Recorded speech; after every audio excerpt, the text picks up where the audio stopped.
just wanted to talk about something that really just came to my mind today, especially with the world in America. I was having a big burst of energy today. So it's a Saturday. I just went to my morning workout class and everything. And I was just like, oh, I want to do this and I want to do that. I want to go to a pottery class. I want to go to a salsa class. I want to go to the city. And everything I was thinking about, I was like, dang, everything costs money. Times are a little crazy right now. I feel like with everything going on in America, we also need to kind of be penny pinching just a little bit because we don't know how things are gonna go next, and there's already a lot of people suffering right now.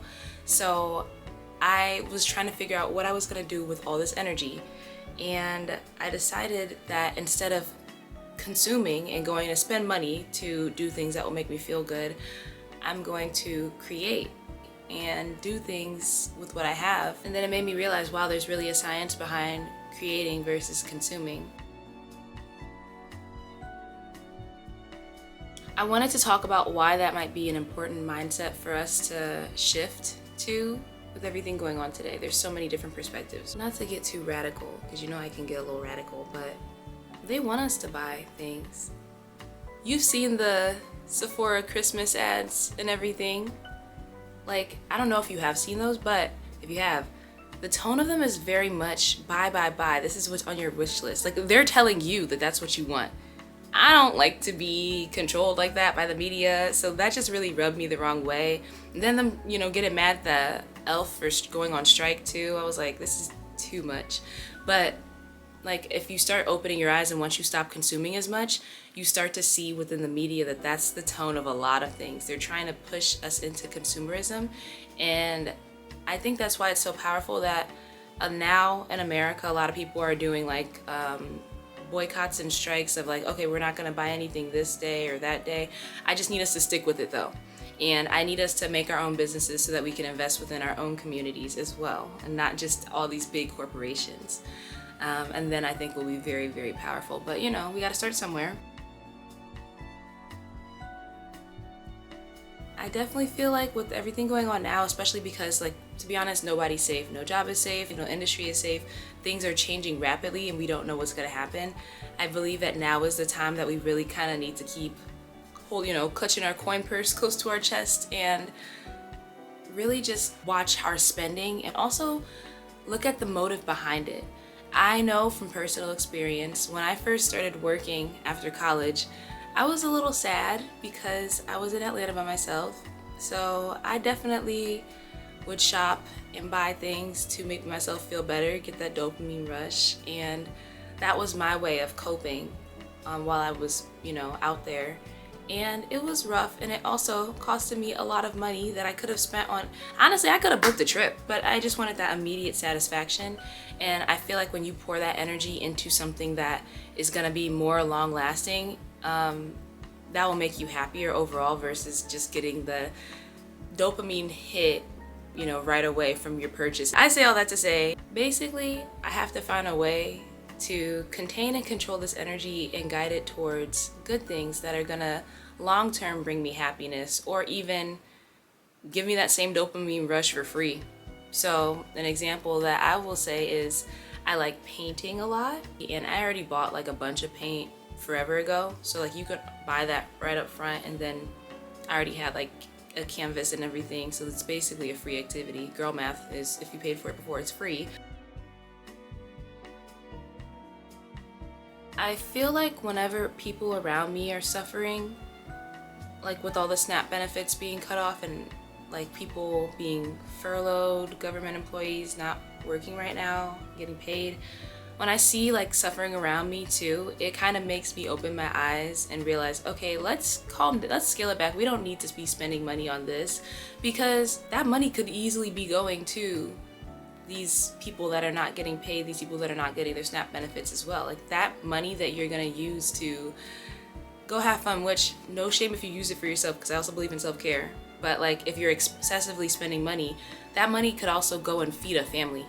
Like honestly, I know it sounds kind of like, I don't want to shame anyone, because like they're making, you're making your own money, you want to spend it how you want to as well. But at the same time, when it comes to community, you kind of have to make sacrifices as well. We have to band together too, because If we operate from this individualist mindset, right, and we're just like, I'm just gonna do this because this feels good for me, I made my money and I'm gonna keep it to myself, that's great. But when there are times where people are being like low-key attacked, their rights, their benefits, their just basic needs are kind of under attack and at risk of being taken away, I think those are the times where we need to come out of that individualist mindset in America and really just band together and just make some sacrifices. I think that's also something I've learned as well, is that a lot of times, like, our generation is really sad and really lonely, and we crave community. But we're also a little selfish because we don't want to have to make sacrifices to be a part of that community. I've seen this example pop up a lot on TikTok, like someone's birthday or whatever, birthday party, celebration is like tonight, and then you're just like, oh yeah, but I'm just not feeling too well. I just need some me time, I just need to get my mind right.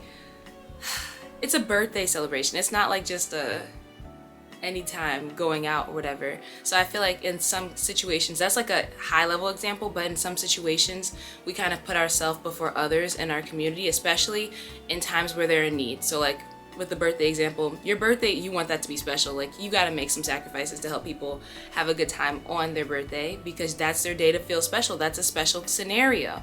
And in the same way, we got to make personal, individual sacrifices for our community because we need to stick together the same way them billionaires stick together, okay? As Billie Eilish said, why are you a billionaire? And I think also, if you look at it through a certain lens as well, the billionaires really do, like, they probably did start off with the individualist mindset, but they do find a way to band together when it comes to there's a billionaire in the office right now, but like making policies to benefit themselves. There's a sense of community where they're just trying to make sure that their own money, which, the selfishness, and then, the other people around them with money are protected as well, because that means they will be protected. In that same way, we need to operate like that for ourselves, but for the people that are like working class. So this conversation all started with me saying, what am I going to do with my day? I believe that now, especially while times are hard for our community, we need to be more intentional about how we spend our day. We are so used to operating in a society where we feel safe. Back before the veil was lifted and we realized what was actually going on in the world and in America and what we were doing and what was happening to us. But the veil has been lifted since at least 2020, so we've kind of started realizing, they really don't care about us. So at that point, we need to come together, be intentional about our days, how we spend our money, where we spend our money, everything. We had an idea of living the American dream, imagining that I would have, my white picket fence, my own house by the time I'm 30, married, kids, all that stuff. And I think that we weren't really expecting anything to change because everything's been pretty mild in America at least, and we were kind of, hands over our eyes, not seeing anything else that was going on, just really focused on us and our individual selves and getting to that American dream. But now there's actually a revolution happening, and so I feel like we kind of have to wake up and adjust our dreams and our plans to that, because you don't want to not have the revolution happen just because you want your little white picket fence or whatever. Like, don't you want people to have rights? Don't you want your children to be in a society that's safe?